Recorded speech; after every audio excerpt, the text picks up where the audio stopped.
AP కలల రాజధాని అమరావతికి కేంద్రం నుంచి భారీ ఊరట లభించింది.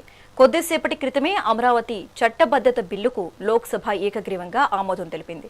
దాదాపు 2 గంటల పాటు సాగిన సుదీర్ఘ చర్చ అనంతరం స్పీకర్ బిల్లు పాస్ అయినట్లు ప్రకటించారు. ఏపీ ప్రజల చిరకాల ఆకాంక్ష నెరవేరే దిశగా ఇదొక కీలక ముందడుగుగా కనిపిస్తోంది.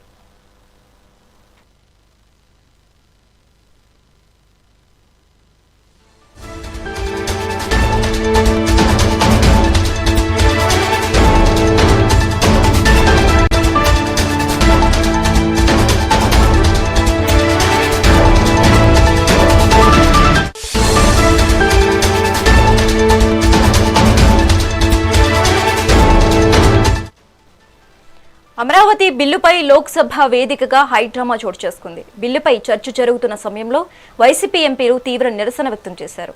అసలు రాజధాని నిర్మాణం ఎప్పటిలోగా పూర్తప్పాలని వారు కేంద్రాన్ని నిలదీశారు.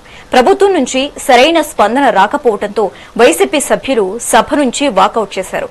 ఈ రాజకీయ పరిణామాల మధ్య బిల్లుకు ఆమోదముద్ర పడటం ఇప్పుడు ప్రాధాన్యత సంతరించుకుంది. లోక్సభ గడ్డం గట్టెక్కిన అమరావతి బిల్లు ఇప్పుడు పెద్దల సభ వైపు అడుగులు వేస్తోంది. స్కెడ్యూల్ ప్రకారం రేపు రాజ్యసభ ముందుకు ఈ చట్టబద్ధత బిల్లు రానుంది. లోక్సభలో ఏకగ్రీవంగా ఆమోదం పొందిన నేపథ్యంలో రాజ్యసభలో కూడా ఇదే జోరు కొనసాగుతుందని కూటమి నేతలు భావిస్తున్నారు. ఒకవేళ రేపు అక్కడ కూడా బిల్లు పాస్ అయితే అమరావతికి పూర్తి స్థాయిలో రాజ్యాంగ రక్షణ లభించినట్లే. రాజధాని కోసం 1000 ఎకరాల భూములిచ్చిన రైతుల పోరాటానికి నేడు పార్లమెంటు సాక్షిగా ఒక గుర్తింపు లభించిందని చెప్పాలి. కేవలం నిధుల కేటాయింపు మాత్రమే కాకుండా చట్టబద్ధత కల్పించడం ద్వారా అమరావతి భవిష్యత్పై ఉన్న నీలి నీడలు తొలగిపోయాయి. లోక్సభ ఆమోదంపై ఏపీ వ్యాప్తంగా అమరావతి అనుకూల వాదులు సంబరాలు చేసుకుంటున్నట్లు తెలుస్తోంది.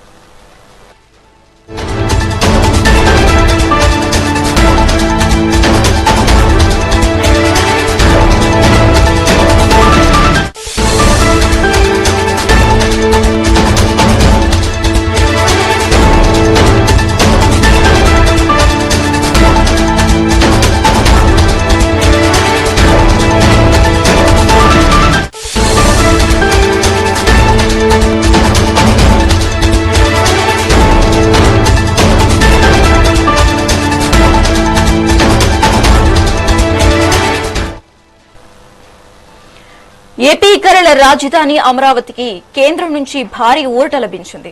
కొద్దిసేపటి క్రితమే అమరావతి చట్టబద్ధత బిల్లుకు లోక్సభ ఏకగ్రీవంగా ఆమోదం తెలిపింది. దాదాపు 2 గంటల పాటు సాగిన సుదీర్ఘ చర్చ అనంతరం స్పీకర్ బిల్లు పాస్ చేసినట్లు ప్రకటించారు. ఏపీ ప్రజల చిరకాల ఆకాంక్ష నెరవేరే దిశగా ఇదొక కీలక ముందడుగుగా కనిపిస్తోంది. అమరావతి బిల్లుపై లోక్సభ వేదికగా హైడ్రామా చోటు చేసుకుంది. బిల్లుపై చర్చ జరుగుతున్న సమయంలో వైసీపీ ఎంపీలు తీవ్ర నిరసన వ్యక్తం చేశారు.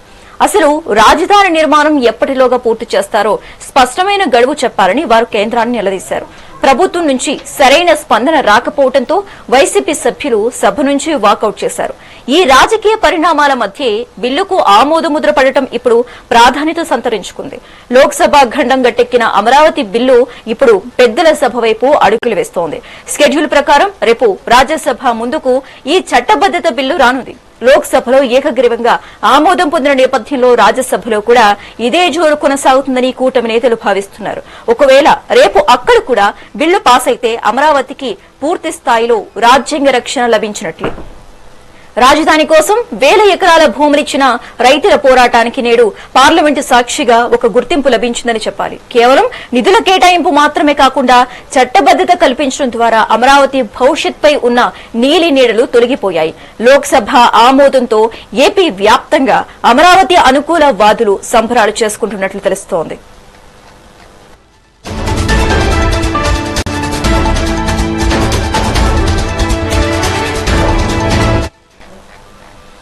రైట్, ఇక ఇదే అంశానికి సంబంధించి మరింత సమాచారం మా AP input editor Narendra phone ద్వారా అందిస్తారు.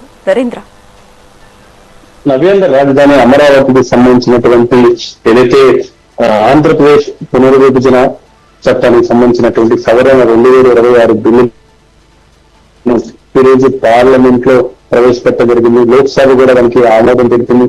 అయితే ఈ సమయంలోనే వైఎస్ఆర్ కాంగ్రెస్ పార్టీ మొదటి నుంచి కూడా దీనికి సంబంధించి రాజధానికి సంబంధించి వాళ్ళు చేస్తున్నటువంటి కామెంట్స్ ఇవన్నీ కూడా గమనిస్తే కొంత వ్యతిరేకంగా ఉన్నప్పటికీ ఇది రాష్ట్రానికి సంబంధించినటువంటి కీలకమైనటువంటి విషయం కాబట్టి తప్పనిసరిగా లోక్సభలో అదేవిధంగా రాజ్యసభలో కూడా పూర్తిగా వాళ్ళు మద్దతు తెలుపుతారనుకున్నారు ప్రజలంతా కూడా. కానీ దానికి భిన్నంగా వైఎస్ఆర్ కాంగ్రెస్ పార్టీకి సంబంధించినటువంటి ఎంపీలు లోక్సభలో ఈ బిల్లు సంబంధించినటువంటి చర్చకు వచ్చినటువంటి సమయంలో వాళ్ళు దీని మీద పూర్తిగా కూడా మాట్లాడి లోక్సభ నుంచి కూడా వాళ్ళు వాకౌట్ చేసినటువంటి పరిస్థితి.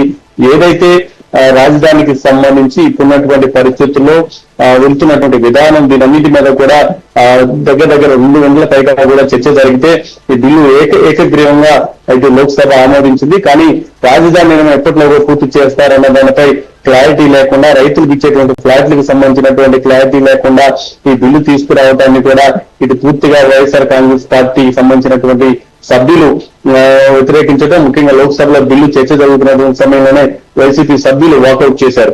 వాకౌట్ చేస్తూ ఈ వైఎస్ఆర్ కాంగ్రెస్ పార్టీకి సంబంధించినటువంటి సభ్యులతో మాట్లాడినటువంటి మాటలు ఇప్పుడు పెద్ద ఎత్తున చర్చకు దారితీస్తున్నాయని చెప్పుకోవచ్చు. మరోపక్క వైఎస్ఆర్ కాంగ్రెస్ పార్టీ అధినేత మాజీ ముఖ్యమంత్రి జగన్మోహన్ రెడ్డి కూడా ఇటు అమరావతికి సంబంధించి పలు కీలక వ్యాఖ్యలు చేశారు. ఆయన ప్లాన్ బిగా మచిలీపట్నం, విజయవాడ, గుంటూరు, అదేవిధంగా నావిగన్పేట కొత్త రాజధాని ప్రాంతాన్ని ఆ ప్రతిపాదనకు సంబంధించి కూడా ఆయన మాట్లాడటం జరిగింది. 3 నగరాలను కలిపేటువంటి సుమారు 110 కిలోమీటర్ల జాతీయ రహదారి ఏదైతే ఉందో ఈ రహదారిని క్యాపిటల్ ఏరియాగా ప్రకటించాలంటూ కూడా జగన్ మాట్లాడటం, రాజధాని ప్రాంతం అభివృద్ధి చేయాలంటూ కూడా జగన్ పలు సూచనలు చేయడం, వీటన్నిటి మీద ఇప్పుడు ప్రధానంగా చర్చ జరుగుతుంది. ఒక పక్క వైసీపీ ప్రభుత్వంపై చంద్రబాబు నాయుడు కూడా హాట్ కామెంట్ చేశారు. రాజధానిని వైఎస్ఆర్ కాంగ్రెస్ పార్టీ అధికారులు ఉన్నటువంటి సమయంలో 3 ముక్కలాట చేసింది. అదేవిధంగా అమరావతిని ఇప్పటికీ అంగుళం కూడా